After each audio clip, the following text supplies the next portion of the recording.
Le ministère de la Construction de la Patrie, en collaboration avec le ministère de la Justice, a effectué le mercredi 4 février 2025 une visite conjointe de terrain à Tenkodogo dans le cadre du suivi des travaux de l'initiative d'appui aux travaux à haute intensité de main-d'œuvre. Cette activité a permis de faire le point sur la mise en œuvre des travaux, les résultats obtenus, les difficultés rencontrées et les perspectives envisagées. La mise en œuvre de la vision du camarade président du FASO, qui est de faire de la prison désormais une opportunité de production, une opportunité de réinsertion, une opportunité d'effort à la construction de la patrie. Donc c'est dans le cadre de la mise en œuvre de cette vision et à travers la loi portant travail d'intérêt général et les deux ministères, le ministère de la Justice et le ministère de la Construction de la Patrie, en tout cas, ont mis ensemble les efforts pour pouvoir lancer cette initiative d'appui aux travaux à haute intensité de main-d'œuvre à travers le secrétariat technique logé au niveau du ministère de la Construction de la Patrie. Effectivement, les travaux ont été lancés le 2 août à Zignaré et consistaient effectivement à faire recours aux détenus, c'est-à-dire condamnés, pour qu'ils puissent exécuter des travaux d'intérêt général à travers le curage des caniveaux, les plantations d'arbres, bien entendu le débroussaillage des voies. Cela s'est réalisé dans 22 villes. Et aujourd'hui, nous sommes venus, mon collègue ministre de la Construction de la Patrie, avec nos collaborateurs, pour faire le point de cette initiative qui a pris fin au 31 décembre, pour voir quelles étaient les réalisations, quel est le fruit de cette première expérience. En tout cas, nous sommes très satisfaits, nous repartons très satisfaits au regard du taux de réalisation des activités qui étaient prévues à près de plus de 84%. Et nous sommes venus au-delà du taux pour constater sur le terrain les réalisations.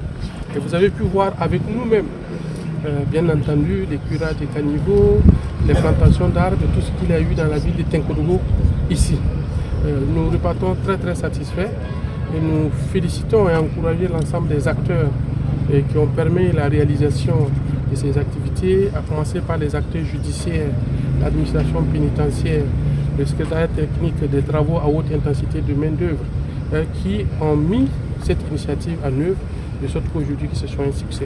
Le lieutenant Éric Bouda, directeur technique des travaux routiers à haute intensité de main-d'œuvre, a indiqué que sur les 150 km de caniveaux prévus, environ 80 km ont été curés. Il a en outre annoncé l'élargissement du champ d'intervention de l'initiative. Initialement, on avait 150 km de caniveaux à curer. Et à ce niveau, actuellement, nous sommes à 80 km curés. Donc, au niveau des arbres, des 10 000 plans prévus, nous sommes à 9 897 et avec un très bon taux de survie. Quant au débroussaillage, nous sommes à 500% de la cible.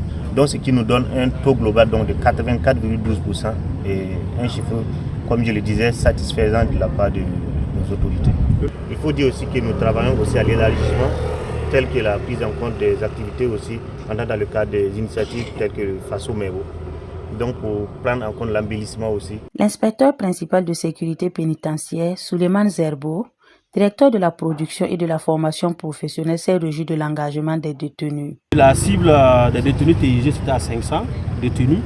Et vous savez bien qu'avec le TIG, on a pu quand même mobiliser, je dirais, plus de 500 détenus. Puisque quand on dit TIG, il y a encore d'autres détenus condamnés sur un autre régime qui peuvent contribuer, en tout cas, qui peuvent participer aux actifs. Donc ils ont tous effectivement été motivés et mobilisés donc, pour le travail. Donc de là, ça veut dire qu'on a même dépassé la cible des 50 détenus pour le travail. 1 mois de travail équivaut à 3 mois de réduction de peine. Le représentant des détenus a exprimé leur remerciement au président du FASO et aux autorités, car cette initiative leur permet de contribuer à l'effort de construction de la patrie.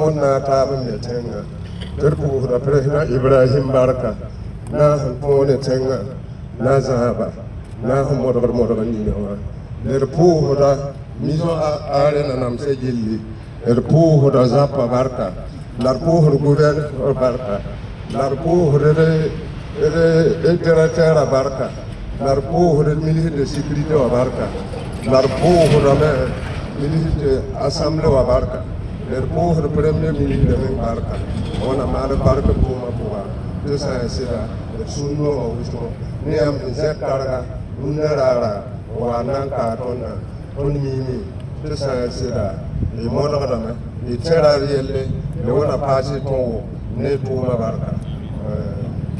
Un rappel, cette mesure vise à motiver les détenus, faciliter leur réinsertion et contribuer au désengorgement des établissements pénitentiaires.